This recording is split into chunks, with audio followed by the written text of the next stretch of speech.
Okay, welcome back mga bossing. Tama yung pinindot mo. At syempre, basagan na naman ng mukha to pero iba to mga boss, bago tong ipapalabas natin ngayon at sana magustuhan nyo rin. At sa tingin ko naman ay magugustuhan nyo to, okay? Let's go! Siya si Tatsuya Iguchi at ito ay kasalukuyang nakakulong sa isang juvenile center. Nagwawala ito dahil hindi siya sanay sa nararanasan niya sa loob ng kulungan.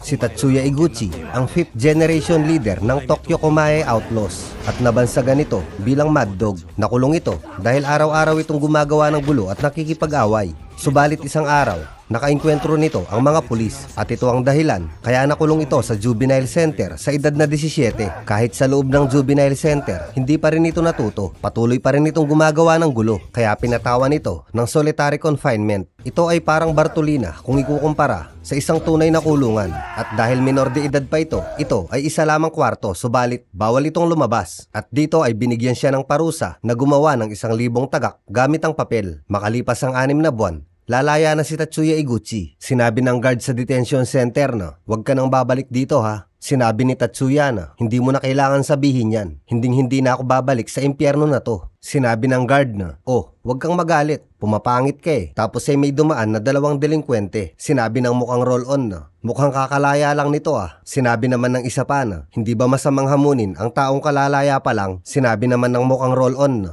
"Tanga ka ba? Hindi siya pwedeng makipag-away sa harapan ng detention center." Naiinis na si Tatsuya, subalit kailangan nitong magpigil. Sinabi ng mukhang roll-on na, "Ano ang tinitingin-tingin mo? Ngayon ka lang ba nakakita ng tao sa labas?" Sinabi ng guard na, "Kayong dalawa, tumigil kayo." Sinabi naman ng baboy na mukhang manok na, "Huwag kang umasa sa matanda na yan para protektahan ka. Gusto mo ba ng away?" Sinabi naman ng guard na, "Ano ba ang pinagsasabi nyo? Hindi kayo pwedeng mag-away sa harapan ng detention center." Sinabi ni Tatsuya na, "Makikipag-away ako." At ito ang nangyari.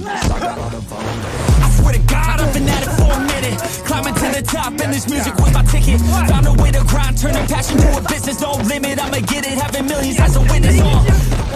At dahil dito, nakulong ulit si Tatsuya. Makalipas ang 3 buwan, lalaya na ulit ito. Kagaya ng dati, sinabi ng guard na, "Huwag ka nang babalik dito." "Talagang hindi na ako babalik dito," sagot naman ni Tatsuya. Tapos ay dumaan ulit ang 2 kolokoy. Subalit sa pagkakataon na to, sinigawan sila ni Tatsuya at sinabi nito na, "Wag niyong susubukang tumingin sa akin." Yumuko ang 2 kolokoy at humingi sila ng pasensya. Dahil sa takot, umalis na ang mga ito. Dahil dito, sinabi ng guard na, "Sigurado ako, nababalik ka kaagad dito." Si Raul. Pagkatapos nito, si Tatsuya ay nagtrabaho muna sa isang restaurant na pag-aari ng kanyang tita. Ngunit sa kabila nito, sinusubaybayan si Tatsuya ng isang payroll officer. Siya si Mr. Ishido. Kada buwan, kailangan